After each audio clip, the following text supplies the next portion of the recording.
realmente pueden producir efectos nocivos. En un transformador se manejan campos magnéticos de muy alta intensidad. De ahí que se deriva, entonces cualquiera que esté cerca de un transformador está en peligro, y eso es una derivación errónea. El problema es que el campo magnético de muy alta intensidad está concentrado en el núcleo del transformador, pero lo que sale de ese núcleo, que es un excelente conductor de campo magnético, lo que sale de ese núcleo es una cantidad muy pequeña de campo. Entonces vienen preocupaciones, por ejemplo, sobre qué pasa con los transformadores que hay en la red por todas partes. En las esquinas. Exacto. Entonces, de las casas. Todo el que tiene alguna teoría en relación con eso o algún temor dice, no, yo estoy enfermo es porque hay un transformador al frente de la casa. Resulta que además de lo que estoy señalando, que lo que escapa del núcleo es muy poco, el transformador tiene todavía como una carcasa, el tanque dentro del cual está sumido acaba de confinar el campo. Y lo que todavía sale es muy menor. Eso es un punto. El otro punto es, los campos se aminoran supremamente rápido con la distancia. Entonces, si yo pongo un poquitico de distancia, por decir algo, paso de estar en contacto a estar a 10 centímetros, ya he bajado notablemente el campo. Y si estoy a 1 metro, he bajado muchísimo más, porque el campo desciende con el cuadrado de la distancia.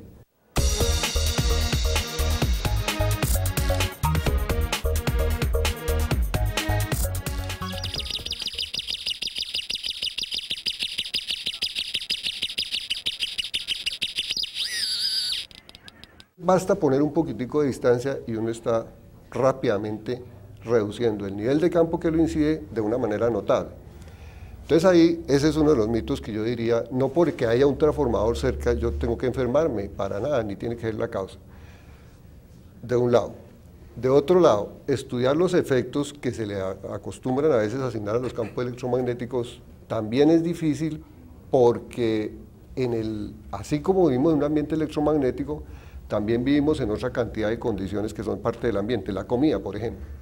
Entonces resulta que los efectos de los cuales se le han acusado a los campos, por ejemplo, cuando se les señala como generadores de cáncer, igualmente podrían anotársele como causantes desde los alimentos por el tipo de químicos que son aplicados en el cultivo. Y separar esas dos cosas es supremamente difícil. Entonces, y se pueden seguir mencionando posibles factores de los mismos efectos. Entonces no es nada fácil. Lo que quiero decir es, no se puede para nada negar que hay efectos, pero tiene que hacerse muy cuidadoso de cuándo esos efectos se pueden clasificar como nocivos y además hay varias cosas que habría que precisar, cuáles son las intensidades, pero hasta también cuáles son los rangos de frecuencia en que esto tiene un efecto nocivo, etc. Este síndrome, que en medicina se conoce como síndrome por microondas, consiste en una serie de disfunciones neurológicas, disfunciones cardiovasculares y disfunciones endocrinas. Principalmente en el sistema nervioso central hay un compromiso severo de la memoria reciente. El paciente se afecta de su memoria, no es capaz de recordar los datos recientes. Además hay un compromiso dentro de estas funciones corticales en su capacidad de atención. El paciente no es capaz de concentrarse en lo que está haciendo. Además hay irritabilidad, hay insomnio, hay cefaleas o dolores de cabeza que son tipo urente o quemante, a veces son opresivas. Hay compromisos en el sistema cardiovascular también con bradicardias o disminución de las pulsaciones del corazón. Además se han descrito aumentos de la tensión arterial. Se ha descrito también en los compromisos en el sistema endocrino, particularmente la tiroides, esta glándula de acá, es muy sensible.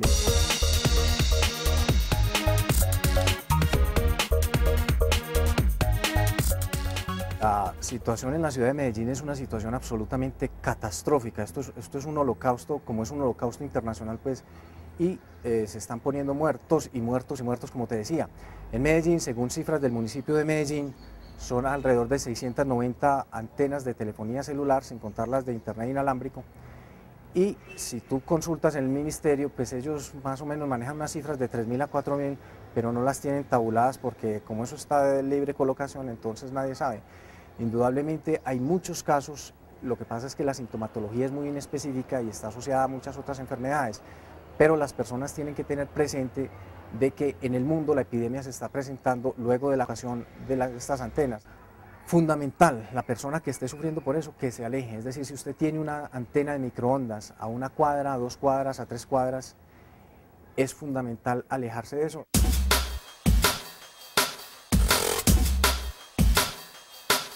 Tener presente, y me parece muy importante, los reportes de daños en todos los órganos, absolutamente todos, de irregulación de marcapasos cardíacos. Antes de colocar una antenita de esas, es obligatorio hacer un censo de marcapasos no blindados alrededor de esas torres de telefonía celular. ¿Por qué?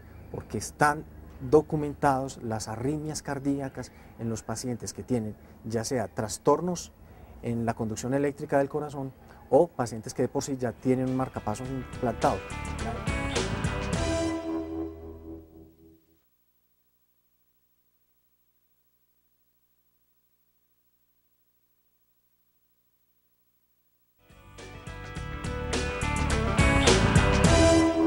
Estamos en Contraseña, un programa del Instituto Tecnológico Metropolitano para acercar a la gente a la ciencia, la tecnología y la innovación.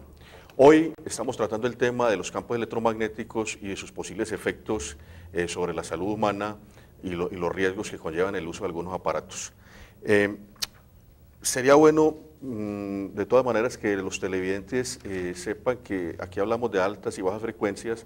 Baja frecuencia nos referimos a frecuencias, por ejemplo, poner un ejemplo de las de 60 Hz, que son las que están en casi todas las casas, en los tomacorrientes, donde conectamos nuestros equipos, y que las altas frecuencias son las que están más referidas a la radio, a la televisión, a lo del uso de los celulares, las comunicaciones satelitales, las microondas.